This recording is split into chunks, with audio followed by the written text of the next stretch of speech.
धर्षण के बाद हत्या के मामले के बाद पूरे देश में हलचल मची हुई है, जिसके तहत पश्चिम बंगाल तृणमूल सांसद डेरेक ओबेरॉय एवं प्रतिभा मंडल भी पीड़िता के परिवार वालों से मिलने पहुंचे। इसके बाद पुलिस के साथ उनकी धक्का मुक्की हुई, जिसके तहत शनिवार पश्चिम बर्धमान जिला तृणमूल कांग्रेस की ओर से आसनसोल के उषा ग्राम स्थित अग्नि कन्या भवन में एक प्रेस वार्ता का आयोजन किया गया।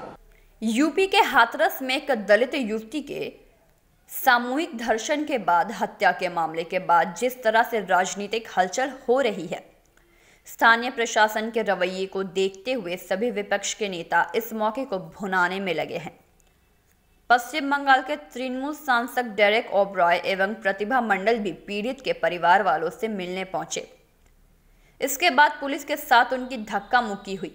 इसे लेकर पश्चिम बंगाल में भी तृणमूल की ओर से विरोध प्रदर्शन शुरू हो गया।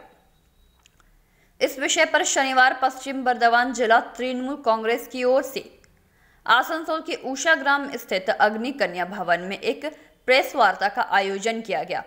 मौके पर उपस्थित राज्य के श्रम व आयन मंत्री मलय घटक, आसनसोल नगर निगम के मेयर सह तृणमूल के जिला अध्यक्ष जितेंद्र तिवारी, अड्डा के चेयरमैन सह दक्षिण के विधायक तापस बैनर्जी, तृणमूल जिला संयोजक हरेराम सिंह एवं विश्वनाथ पड़ियाल ने पत्रकारों के समक्ष अपना वक्तव्य रखा। श्री विश्वनाथ पड़ियाल जिन्हें विधायक एवं दलेर कोऑर्डिनेटर एवं श्री हरेराम सिंह जी जिन्हें दलेर कोऑर्डिनेटर उपस्थित आছেন। প্রথমেই আমি আপনাদের সামনে যে ইস্যুকে কেন্দ্র করে আমাদের প্রেস মিট সে বিষয়ে কিন্তু হাতরাসে যে ঘটনা ঘটেছে বিজেপি শাসিত রাজ্যে, কিন্তু এই ধরনের ঘটনা এটা প্রথম নয়। কিন্তু হাতরাসে আজকে এটা প্রমাণ হয়ে গেছে যে এই ধরনের ঘটনাগুলোকে বিজেপি শাসিত রাজ্যে কিভাবে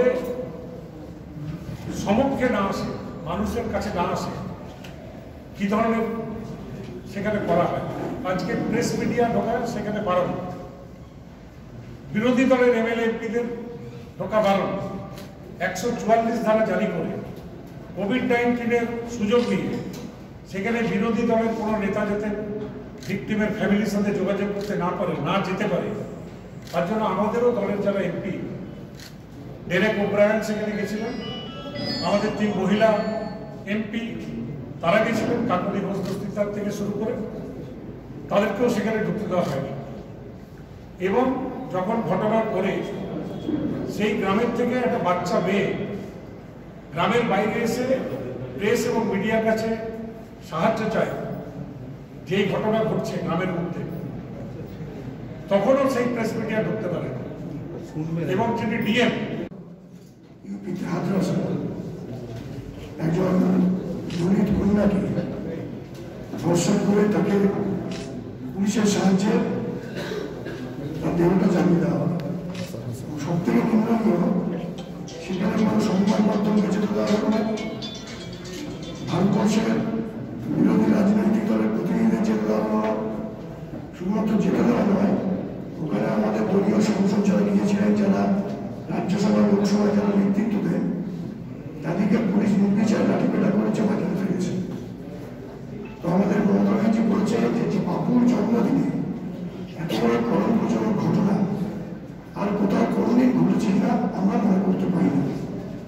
এই লজ্জাজনক ঘটনা वहां से काका हाथरसी जो हंसी का हाथों की कविता लिखा करते थे, काका हाथरसी के कारण हाथरस कवि मशहूर हुआ करता है। काका हाथरसी से किसी ने कहा कि काका जी काकी के बेलन का भार बताइए, तो हाथरसी ने लिखा कि हाथरस आइए, भार और मार दोनों देख लेंगे। ये माहौल हुआ करता था उत्तर प्रदेश में। लेकिन योगी जी जब से वहां के मुख्यमंत्री बने या देश में प्रधानमंत्री नरेंद्र मोदी जी बने, तब से एक के बाद एक शहर जो किसी दूसरे कानून से विख्यात था, उस पर एक के बाद एक काला धब्बा लगता जा रहा है। और हाथरस पर भी हमने देखा कि हाथरस अब काका हाथरसी के कारण मशहूर नहीं है। अब वहां पर एक दलित महिला के साथ सामूहिक बलात्कार किया गया और उसे भी छुपाने का प्रयास किया गया। बलात्कार का मामला जनता के सामने न आए इसका प्रयास किया गया और यह प्रयास केवल बलात्कारियों ने नहीं किया। बलात्कारियों को पकड़ने की जिम्मेदारी जिनके ऊपर थी, प्रशासन के ऊपर, वहां पे डीएम है, वहां के एसपी हैं, इन लोगों ने यह काम किया। सरकार के द्वारा स्पॉन्सर्ड एक टेररिज्म वहां पर चलाया गया। जब घटना घटती है, एफआईआर होता है, एफआईआर में केवल अटेम्प्ट टू मर्डर का केस शुरू। जब प्रेस मीडिया ने इस मामले को उछाला तो 9 दिन बाद, क्योंकि वो दलित महिला थी, 9 दिन बाद एससी एसटी का जो धाराएं होती हैं, जिन धाराओं पर केस होना चाहिए, 9 दिन बाद वो केस हुआ। बाहर के लोग जब जा रहे हैं, हमारे सांसद जा रहे हैं, तो 144 लगा दिया गया। हमारे डेरेक ओब्रायन जैसे माना जाने का डेरेक ओब्रायन को हमला किया गया। हमारी महिला सांसद प्रतिमा मंडल जो शेड्यूल कास्ट है, उनको धक्का मार के गिरा दिया गया। और उस शहर के बाहर, हाथरस शहर के बाहर 144 लगा हुआ है, लेकिन शहर के अंदर जहां घटना घटी है, जो गांव, वहां चले जाए, वहां 144 नहीं है। वहां जो एक्यूज है, जो अभियोगी है, जिन्होंने ये घटना घटाई है, उनके लोग, दबंग लोग उस गांव पर अभी भी अत्याचार कर रहे हैं, अभी भी उस पर परिवार पर अत्याचार कर रहे हैं। ये माहौल है। बीजेपी का जो असली चेहरा है, दलित विरोधी चेहरा एवं महिला विरोधी चेहरा जो बीजेपी का है, वो जनता के सामने आ चुका है। उसको वो लोग एक बाहर से एक आवरण के अंदर आबद्ध रखने का प्रयास कर रहे थे, लेकिन जनता को यह पता चल चुका है कि ये बीजेपी दलित विरोधी है, ये बीजेपी महिला विरोधी है। कंगना, अभिनेत्री कंगना जी के साथ कोई घटना घटती है, उसका विरोध होता है। कंगना का अंगना सजा संवारा रहे, हम लोग कोई आपत्ति नहीं है, लेकिन कंगना जी के बारे में आप इतने चिंता जब करते हैं, तो एक दलित महिला पर जब इस तरह का पाशविक अत्याचार होता है, उस समय आपके मुंह से कोई आवाज नहीं। कुवैत के जो साहब हैं, उनका जब निधन होता है, तो हमारे प्रधानमंत्री এই অত্যাচারের বিরুদ্ধে সারা ভারতবর্ষের মানুষ গর্জে উঠেছে। বিভিন্ন পলিটিক্যাল পার্টির নির্বাচিত জনপ্রতিনিধিরা সেই পরিবারটির পাশে দাঁড়ানোর সংকল্প নিয়ে সেই গ্রামে ঢোকার চেষ্টা করতে নির্বাচিত জনপ্রতিনিধিদেরকে কোভিড-19 প্রিটেক্সট দেখিয়ে সেখানে 144 লাগু করে নির্বাচিত জনপ্রতিনিধিদেরকে গ্রামে ঢুকতে বাধা দেওয়া হচ্ছে। পুলিশ প্রশাসনকে অত্যন্ত নির্লজ্জভাবে দলীয় স্বার্থে, রাজনৈতিক স্বার্থে ব্যবহার করা হচ্ছে।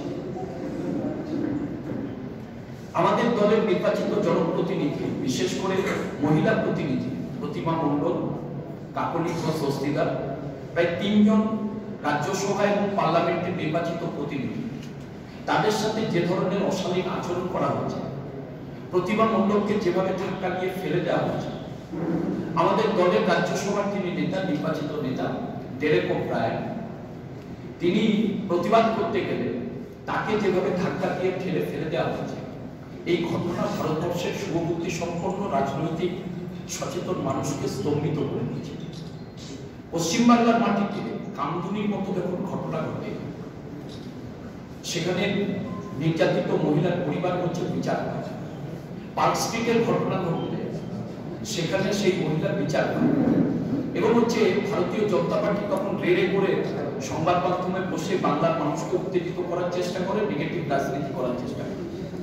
আর উত্তরপ্রদেশের হাতরসে যখন এই ধরনের বর্বরচিত ন্যাক্কারজনক ঘটনা ঘটে, তখন পশ্চিমবাংলার দায়িত্বপ্রাপ্ত বিজেপির নেতৃত্ব এবং সর্বভারতীয় ক্ষেত্রে যে ভারতীয় জনতা পার্টির নেতৃত্ব, তারা মুখে গরু পেটে বসে থাকে। উত্তরকার তার যে মুখ্যমন্ত্রী আদিত্যনাথ যোগী, তিনি নিজে একজন সাধু মানুষ। সাধু মানে হচ্ছে ত্যাগের প্রতীক। সাধু মানে কামিনী কাঞ্চনের প্রতি যার অনাসক্তি আছে। সাধু মানে নিরভিমান শূন্যতা। সাধু মানে তার অহংবুদ্ধি শূন্যতা, যার মধ্যে অহংবুদ্ধি কিছু নেই। সেই যোগীজির রাজ্যে, সেই সাধুর রাজ্যে, যেখানে মানুষ বিচার পাওয়ার কথা, ন্যায় বিচার পাওয়ার কথা, সেই যোগীর রাজ্যে একজন দলিত সম্প্রদায়ের কন্যা, তাকে প্রথমে ধর্ষণ করা হলো, তারপরে তাকে শারীরিকভাবে অত্যাচার করা হলো এবং নির্দিষ্ট সময়ে অনেক পরে তাকে হাসপাতালে ভর্তি করা হলো। ঘটনা যখন হচ্ছে যে প্রেস মিডিয়ার সম্মুখে এলো, জনমানুষে উন্মোচিত হলো, তারপরে তাকে নির্দিষ্ট সময়ের অনেক পরে হচ্ছে হাসপাতালে ভর্তি করা হলো।